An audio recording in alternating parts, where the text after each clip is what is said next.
Ghostbusters Afterlife is hitting theaters this weekend. Who are you going to call?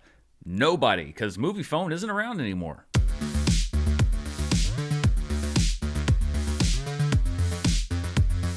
Hello everybody, I'm Dan Murrell here with my review of Ghostbusters Afterlife, which is hitting theaters this weekend after many delays due to the pandemic last year. Before we get into that though, I want to take a quick moment to thank today's sponsor, Raycon, the wireless earbuds that should be at the top of your holiday shopping list. Go to buyraycon.com/Murrell, M-U-R-R-E-L-L, today to unlock exclusive deals up to 20% off your Raycon order, and stay tuned after this review to learn even more. The Ghostbusters franchise has been a rocky one, and I think that's a bit of an understatement, for the last decade or so, but we have now Ghostbusters Afterlife, the fourth theatrical Ghostbusters film, the third Ghostbusters film in the original timeline, if you will. It's directed by Jason Reitman. Reitman co-wrote the screenplay with Gil Kenan, who's directed several movies, among them Monster House. And even from the beginning, when I heard that this is what they were going with for this film, this could have gone really poorly. I mean, you have the son of the original director of the Ghostbusters franchise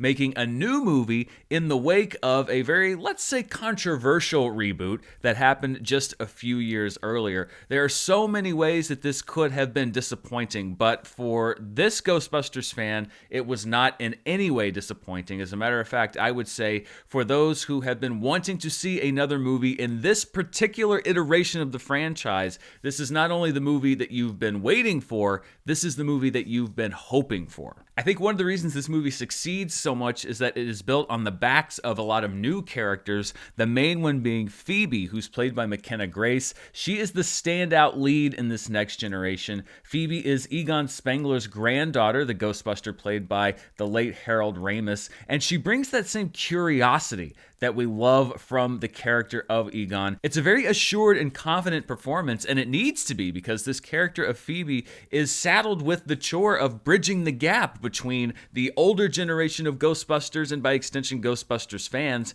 and this new generation of Ghostbusters. Ghostbusters Afterlife also has a strong ensemble, including Finn Wolfhard, who plays Phoebe's brother Trevor, who hates relocating to his grandfather's dilapidated farm until he meets Lucky, a local girl played by Freaky's Celeste O'Connor. Phoebe teams up with another local nerd named Podcast, who's played by an actor named Logan Kim, in a really remarkable film debut. These two make a really great team, and a lot of times kid humor can go sideways in movies like this. It doesn't in this film. I think it actually works. It's not accessible just to kids.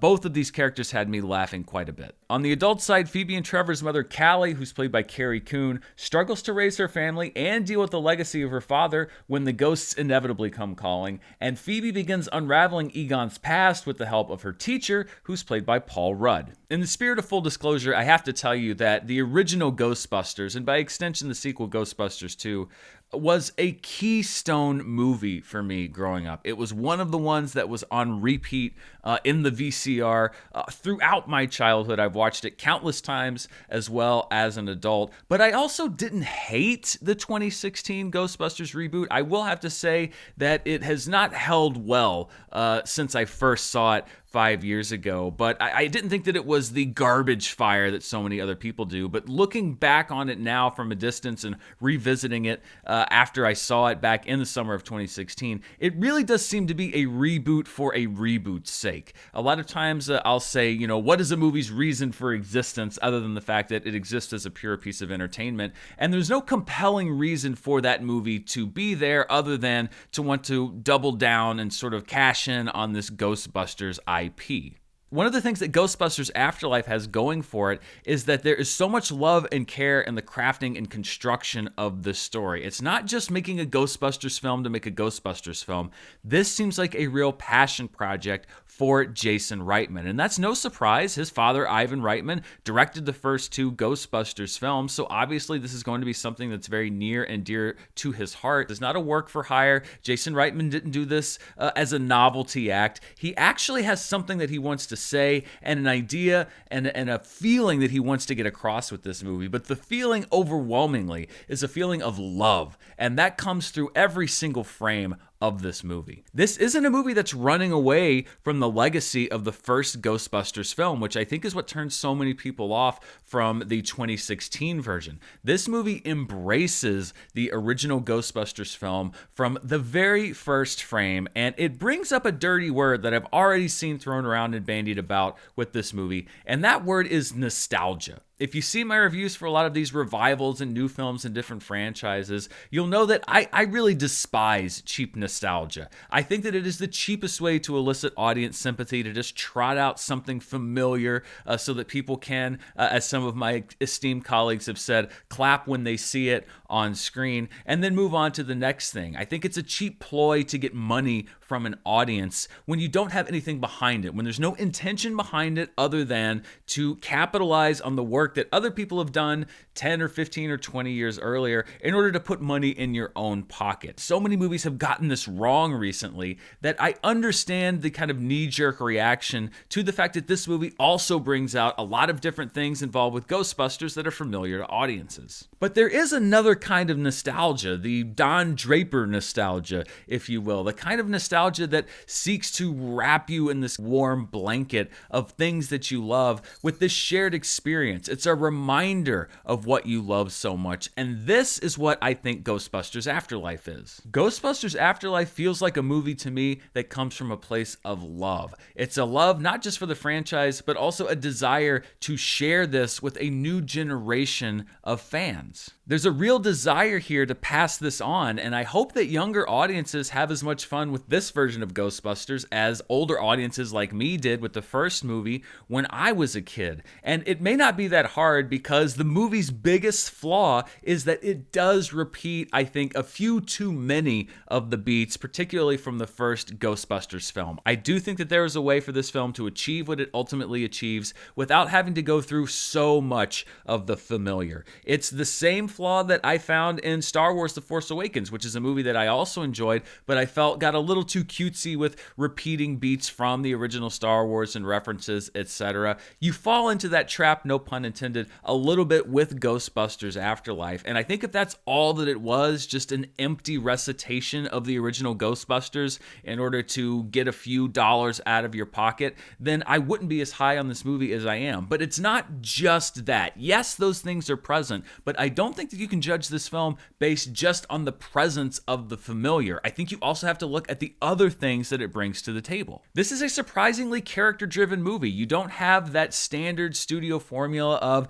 an action beat every 15 minutes that you've seen in so many other movies. This movie takes its time. We are reintroduced/introduced to this world gradually. We get to know who these characters are. In a way, it is a bit like the original Ghostbusters in that they don't feel like they have to dump everything on you in the first half hour. Perhaps some people might find this movie slow. I actually enjoyed getting to know these characters because that's ultimately what makes you care about a movie, is caring about the characters that are on screen. There's so many other movies that don't give a crap about the characters, that only want to just throw up as much visual effects on the screen as they possibly can. This movie is about learning who these people are before you build up to the big Act 3 finale. I said it before, but I really can't overstate how well McKenna Grace handles the pressure of this role as Phoebe, because she is the audience's introduction and reintroduction into this world.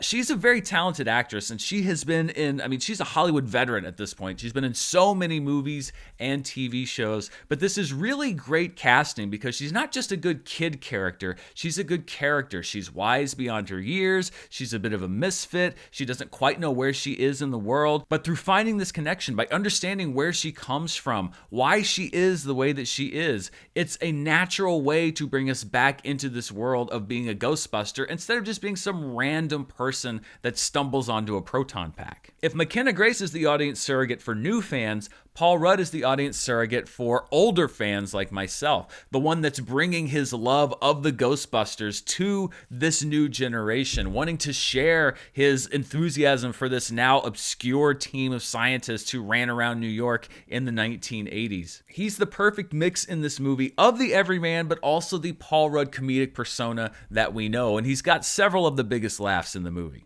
The rest of the cast execute their roles well, but this is also a movie that's as much about the world as it is about the characters. It's about the legacy and the history, and yes, the weight of being a Ghostbuster. And as we build to the Act 3 finale, this movie packs an emotional hit that I haven't felt in quite some time from a movie. And again, it's not just by trotting out of this world that's familiar, it's by actually building through these characters a new love for this franchise and then executing the end of this movie in a way that turns an already strong movie into a genuine, heartfelt tribute from Jason Reitman to the work of his father, to the people who built this franchise. I'm sure that a lot of people are probably going to be turned off by the familiarity in this movie. I don't read a lot of reviews. I try to stay away from them before I do my own, but the few reactions that I've seen just from friends, etc., on social media have largely been harping on this, the idea that there is so much nostalgia in this movie. But I would posit that it's not just nostalgia, and I would also say, and perhaps this is a personal thing, but much of the past 2 years has felt very cold and alien. The world has changed. It's the reason why this movie didn't come out when it was supposed to. So it really wasn't so bad for me to be in the presence of something warm and comforting for a couple of hours in a way that didn't make me feel pandered to, but in a way that made it seem like this movie was trying to give me something. And I think that that's the difference with Ghostbusters Afterlife. The nostalgia grabs, the cheap revivals, they're trying to get something from you. They're trying to get your money. This feels like a movie that wants to give you something. It wants to give you a revival of that love for the franchise. It wants to give a new generation a love for the franchise in a way that their parents have had for many years. This is a franchise that has been entertaining people for 40 plus years. Maybe other people are going to see it differently, but I see this movie as a gift to Ghostbusters fans, old and new, and it was a return trip that I was happy to make. So it is an enthusiastic recommendation for me for Ghostbusters Afterlife. This is how you revive a franchise with genuine love, with a desire to entertain. This is the perfect example for me of bringing a franchise back in a way that wins over new fans, that pleases the old fans. I can't really think of how it could have been executed any better. But what do you think? Are you excited for this new Ghostbusters film? Are you going to be heading out to the theaters this weekend to see it? Let me know down in the comments below. Also, before we go today, I want to talk about our sponsor, Raycon. You know, we are less than 2 weeks away from Thanksgiving, which is really hard to believe. It's the beginning of holiday shopping season, and if you're like me, you're always looking for something to put on your gift list for friends, family, and loved ones. Luckily, with Raycon, there's a great gift that you can buy at an affordable price that they will use every day. If you see me on the Movie Trivia Schmodown, you may have noticed that I've been clinging to the old wired earbuds for quite some time, but they literally tie you to your computer. Now with Raycon, I have an everyday option, whether I'm doing a stream, working on a video, or just want to walk around the house while listening to something that allows me the freedom that wired earbuds don't have.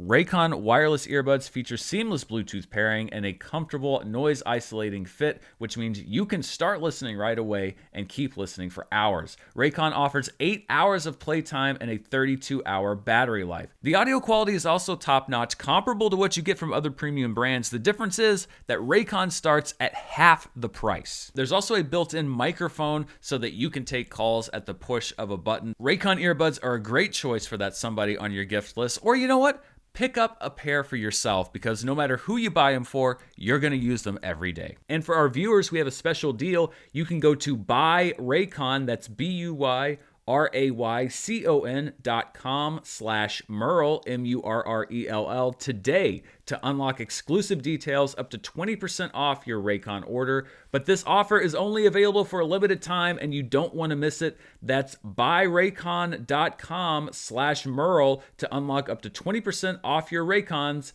Buyraycon.com/Murrell. I'd like to thank Raycon for sponsoring today's show, and I'd like to thank you for watching. Stay tuned for the latest in movie news, reviews, and everything else right here on the channel. Until next time, stay safe. Bye.